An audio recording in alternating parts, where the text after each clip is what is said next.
사도신경 함께합니다. 전능하사 천지를 만드신 하나님 아버지를 내가 믿사오며 그 외아들 우리 주 예수 그리스도를 믿사오니 이는 성령으로 잉태하사 동정녀 마리아에게 나시고 본디오 빌라도에게 고난을 받으사 십자가에 못 박혀 죽으시고 장사한 지 사흘 만에 죽은 자 가운데서 다시 살아나시며 하늘에 오르사 전능하신 하나님 우편에 앉아 계시다가 저리로서 산자와 죽은 자를 심판하러 오시리라. 성령을 믿사오며 거룩한 공회와 성도가 서로 교통하는 것과 죄를 사하여 주시는 것과 몸이 다시 사는 것과 영원히 사는 것을 믿사옵나이다. 아멘. 찬송 304장입니다.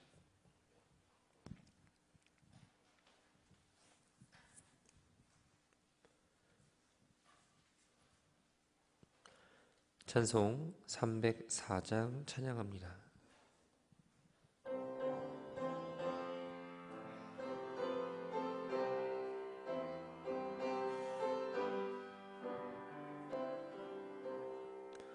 그 크신 하나님의 사랑 말로 다 형용 못하네. 저 높고 높은 별을 넘어 이 낮고 낮은 땅 위에 죄범한 영혼 구하려 그 아들 보내사 화목제물 삼으시고 죄 용서하셨네. 하나님 크신 사랑은 증량다 못하네. 영원히 변치 않는 사랑 성도여 찬양하세. 괴로운 시절 지나가고 땅 위에 영화세할 때 주 믿지 않던 영혼들은 큰 소리 외쳐 울어도 주 믿는 성도들에게 큰 사랑 베푸사 우리의 죄 사했으니 그대 잊을까. 하나님 크신 사랑은 증량다 못하네. 영원히 변치 않는 사랑 성도여 찬양하세. 하늘을 두루마리 삼고 바다를 먹물 삼아도 한없는 하나님의 사랑 땅 위로 갈 수 없겠네. 하나님의 크신 사랑 그 어찌 닿았을까. 저 하늘 높이 쌓아도 채우지 못하리. 하나님 크신 사랑은 증량다 못하네. 영원히 변치 않는 사랑 성도여 찬양하세.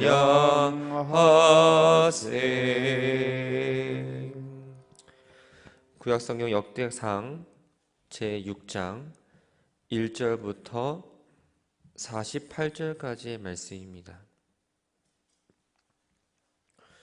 역대상 제6장 1절부터 48절까지의 말씀을 교독합니다.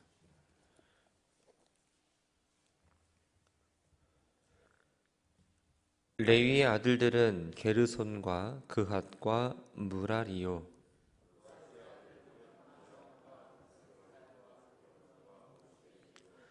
아브람의 자녀는 아론과 모세와 미리암이요. 아론의 자녀는 나답과 아비후와 엘르아살과 이다말이며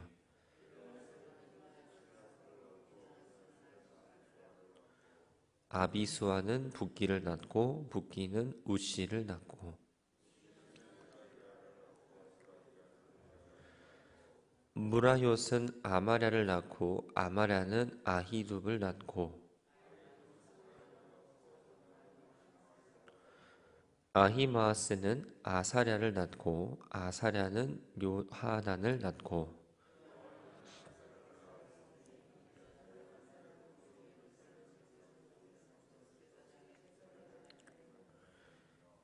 아사랴는 아마랴를 낳고 아마랴는 아히둡을 낳고 살룸은 히리기야를 낳고 히리기야는 아사랴를 낳고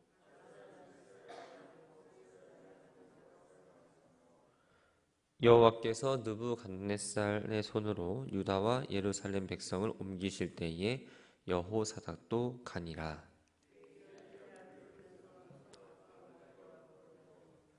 게르손의 아들들의 이름은 이러하니 림니와 시므이요.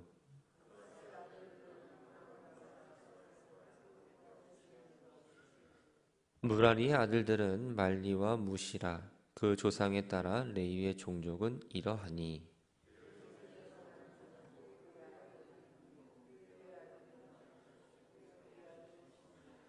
그의 아들은 요아요, 그의 아들은 잇도요, 그의 아들은 세라요, 그의 아들은 여아드레며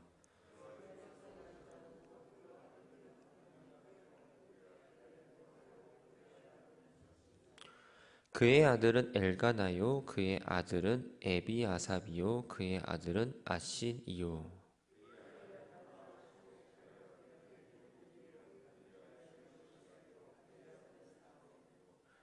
엘가나의 아들들은 암마세와 아히모디라.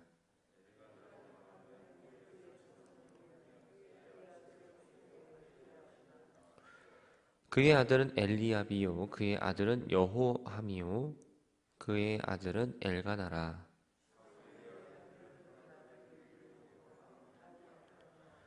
무라리에게서 난 자는 말리요, 그의 아들은 림니요, 그의 아들은 시므이요, 그의 아들은 우사요.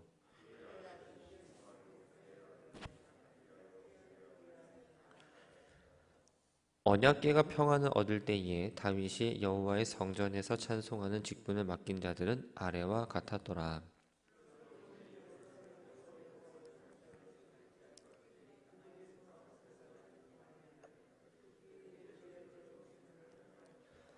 직무를 행하는 자와 그의 아들들은 이러하니 그핫의 자손 중에 헤만은 찬송하는 자라. 그는 요엘의 아들이요 요엘은 사무엘의 아들이요.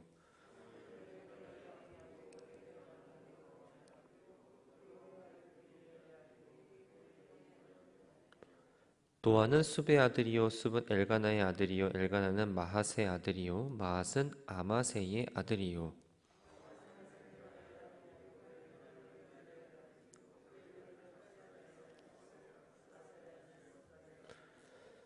스바나는 다핫의 아들이요 다핫은 아실의 아들이요 아실은 에비아삽의 아들이요 에비아삽은 고라의 아들이요.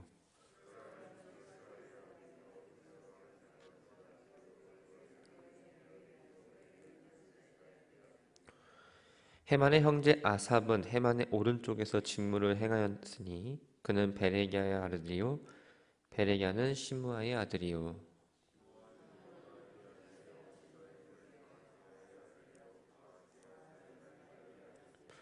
말기야는 에드니의 아들이요 에드니는 세라의 아들이요 세라는 아다야의 아들이요.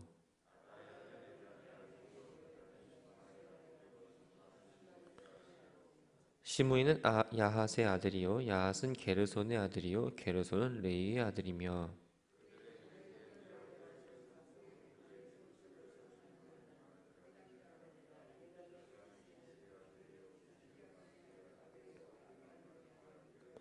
말룩은 하사랴의 아들이요 하사랴는 아마시야의 아들이요 아마시야는 힐기야의 아들이요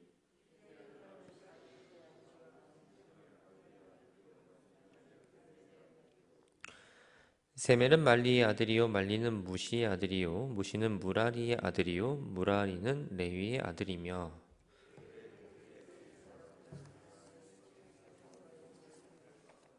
아멘.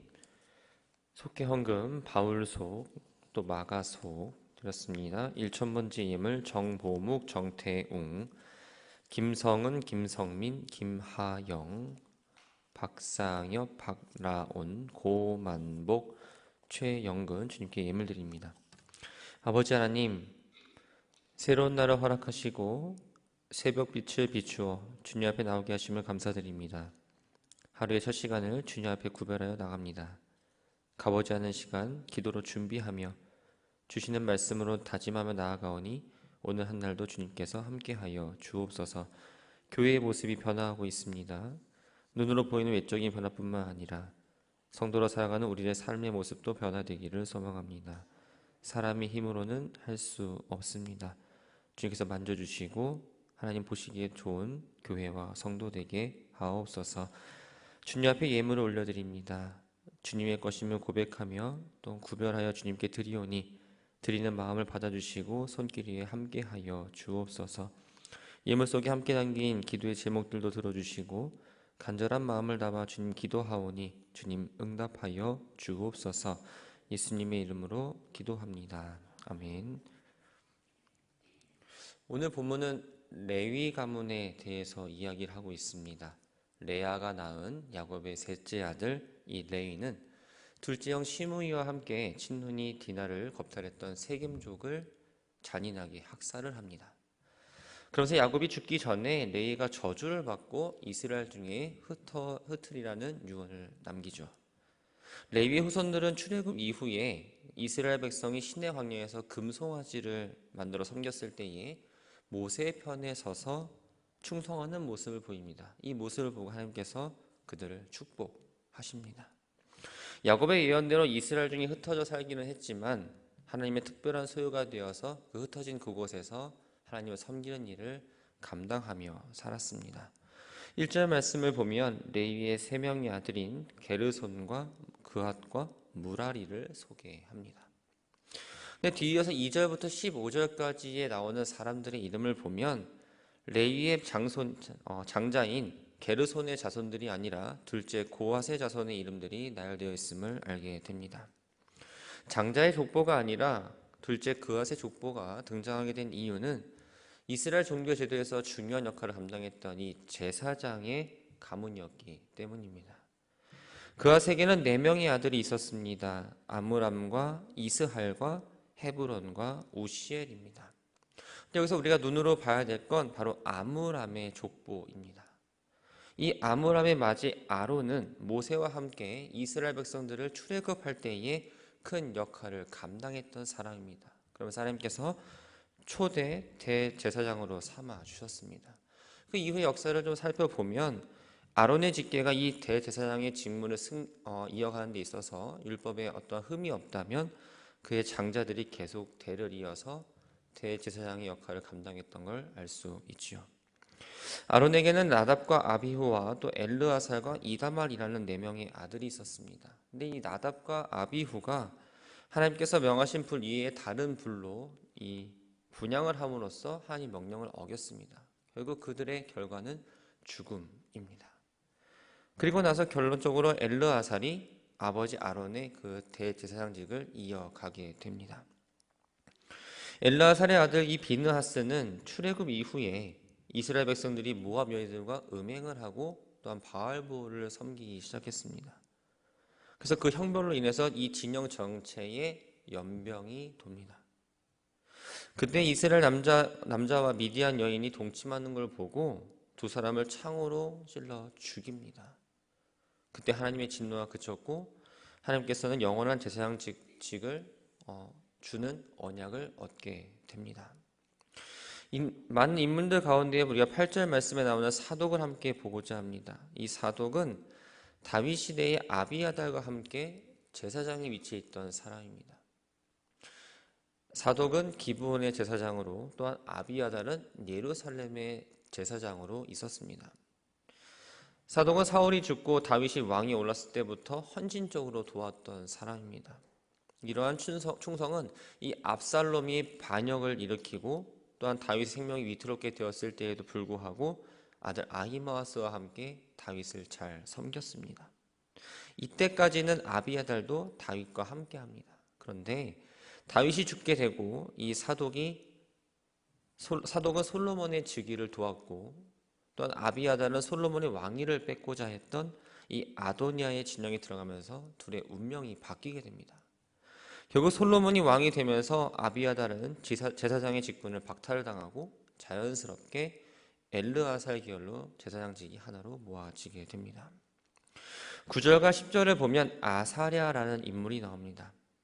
9절에 아히마아스가 낳은 아사랴는 이 솔로몬 시대 때 활동했던 대제사장이고 10절 말씀에 나오는 요하난이 낳은 아사랴는 유다왕 우시야 시대에 있던 대제사장입니다. 그래서 이어지는 10절 말씀을 보면 이 아사랴는 솔로몬이 예루살렘을 세운 성전에서 제사장 직분을 행한 자라는 말이 나오는데 이 여기서의 아사랴는 바로 9절에 나온 아사랴를 말합니다.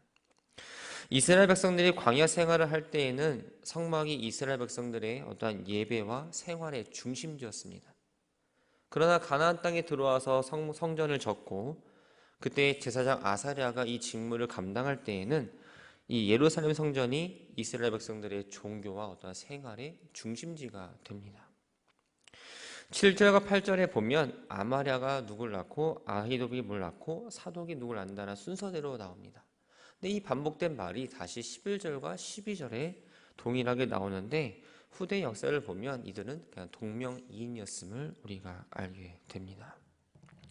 11절부터 15절까지 보면 이 아사랴부터 바벨론 포로기 때 잡혀간 여호사닥까지의 계보가 나옵니다. 특히 우리 눈에는 13절에 나오는 힐기야가 들어옵니다. 힐기야는 이 요시야 시대의 대제사장으로서 성전에서 모세의 율법을 발견했던 사람으로 요시야의 종교개혁을 도왔던 사람입니다. 14절에 나왔던 이 스라야는 시드기야 때 대제사장으로 임명됩니다. 근데 이 바벨론 3차 침공 때 예루살렘이 멸망하게 되었고 느부갓네살에 끌려가 림나에서 죽임을 당합니다. 근데 그의 아들인 이 여호사닥은 유다 백성들과 함께 바빌론 땅으로 붙잡혀 가지요.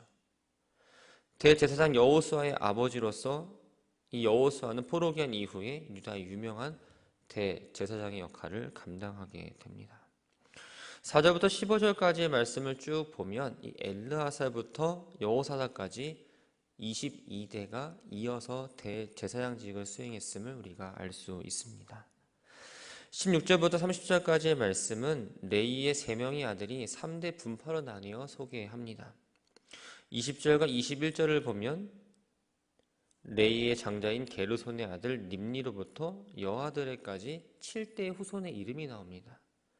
또 29절과 30절을 보면 레이의 셋째 아들인 무라리 후손 이름도 7대까지만 기록이 됩니다. 그런데 다윗의 기름을 붓고 왕으로 삼고 본격적인 왕정 시대를 열었던 이 사무엘이 포함된 이 그앗의 계보를 보면 22절부터 28절까지 상대적으로 좀 길게 기록된 걸 우리가 알 수 있습니다. 22절에 고라와 그의 아들 아실이 나옵니다. 고라는 아는 것처럼 모세와 아론의 사촌 관계에 있던 사람입니다.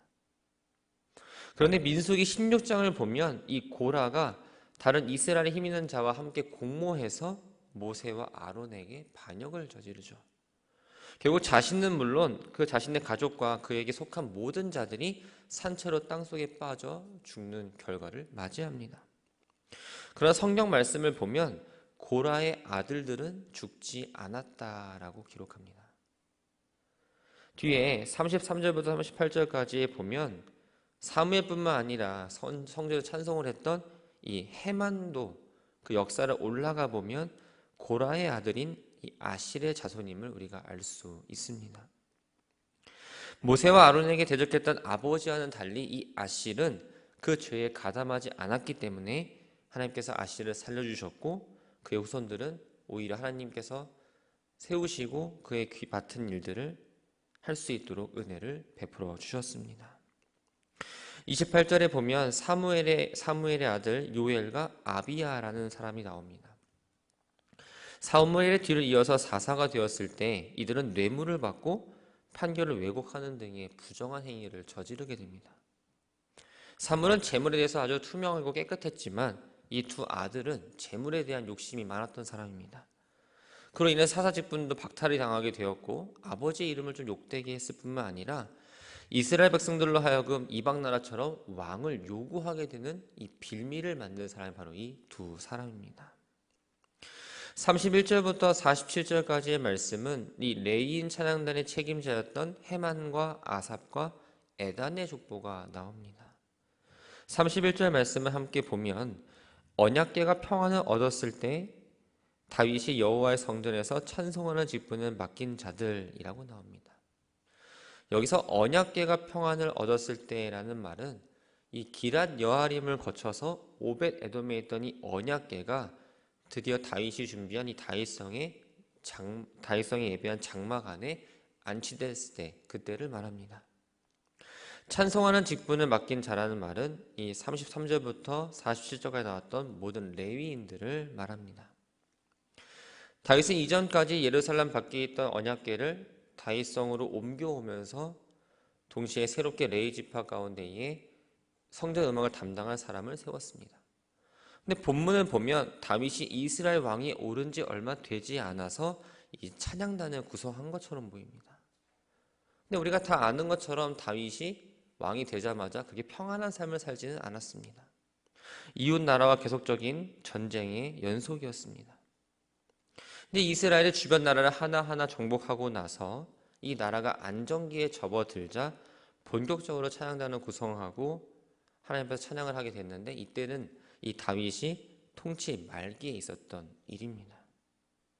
32절 말씀을 보면 찬송의 책임 맡은 이 레위인들이 회막 앞에서 찬송하는 일을 했다고 말합니다. 이스라엘 백성들은 안식일과 절기 때마다 성전 앞에 모여서 제사를 드렸습니다. 그리고 아침 저녁으로 상번제를 드립니다. 이들은 하나님 앞에서 제사를 드릴 때마다 늘 찬송을 했던 겁니다. 그러면 33절부터 47절까지의 말씀을 보면 이 각 분파별로의 책임자들의 족보가 하나 나오는데, 특징은 고앗 자손 헤만으로부터 야곱까지, 게르손 자손이 아삽부터 레위까지, 무라리 자손 에단부터 레위까지라고 기록합니다. 족보의 순이 위에서 아래로 내려오는 게 아니라 아래에서 위로 올라가는 것을 볼 수 있습니다. 먼저 헤만은 아삽과 에담과 함께 노래하는 일로 하고 또한 노재금을 치는 직무를 맡았던 사람입니다. 이 성전 찬양단의 수장이었습니다. 그리고 시편 88편의 저자를 지은 사람이기도 합니다.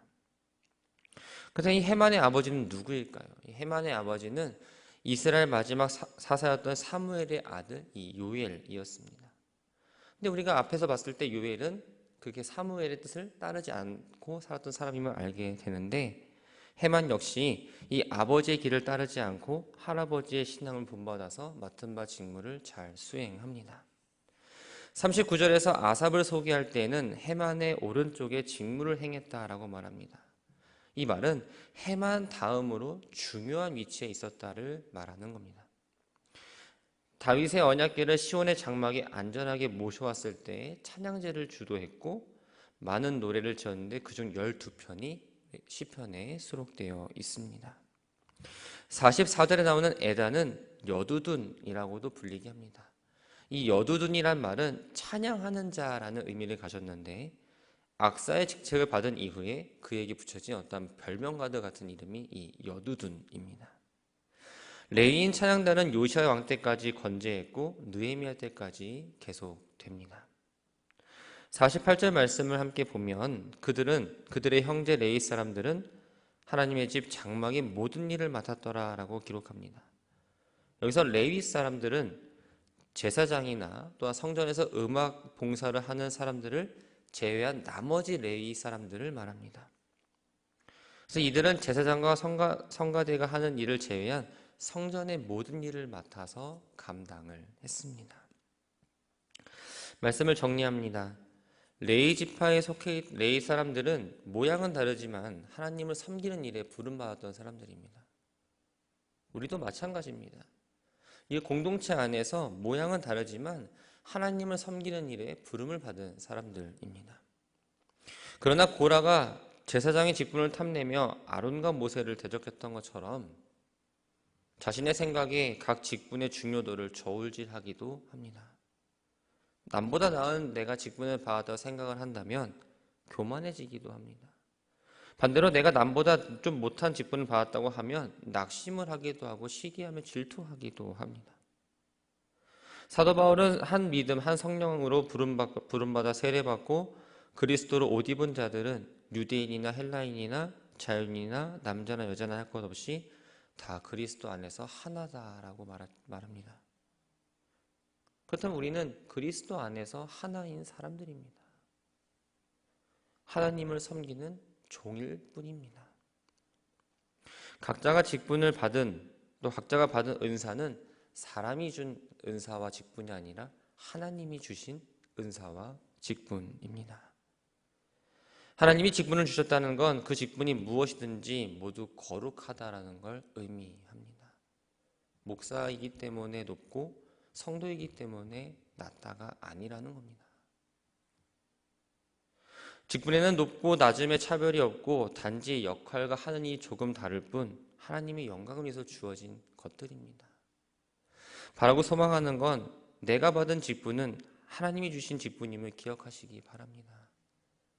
내가 장로님으로서, 권사님으로서, 집사님으로서 어떠한 직분의 높고 낮음이 아니라 나의 분량, 나의 은사에 맞게 주어진 내 직분을 하나님이 주셨다라고 꼭 기억하시기 바랍니다.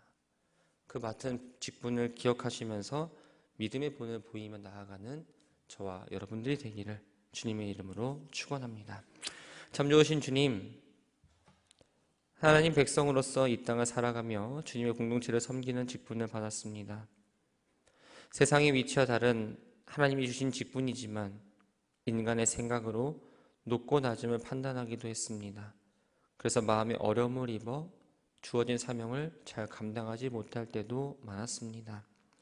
하나님께서 각자에게 맡겨주신 달란트와 사역을 가지고 겸손히 섬기게 하옵소서. 고라와 같은 마음이 아닌 보이는 곳에서든 보이지 않는 곳에서든 하나님이 보시기 기쁜 사역을 감당하는 모습들이 나오기를 소망합니다. 우리가 직분을 감당할 때에 사람의 힘과 지혜가 아닌 하나님의 힘과 능력으로 감당하게 하시고 또한 기도로 준비하는 직분자들 되게 하옵소서. 교회 안에서의 직분뿐만 아니라 세워주신 가정과 일터에 맡겨진 또 공동체 속에 주어진 역할을 잘 감당하며 삶으로 말씀을 드러내는 우리들의 오늘의 한 날이 되기를 소망합니다. 가보지 않은 길을 이제 걸어갑니다. 오늘의 하루가 끝나고 뒤돌아봤을 때에 후회하는 시간이 아니라 기쁨과 감사로 가득한 오늘의 한 날로 기억되게 하옵소서. 예수님의 이름으로 기도합니다. 아멘.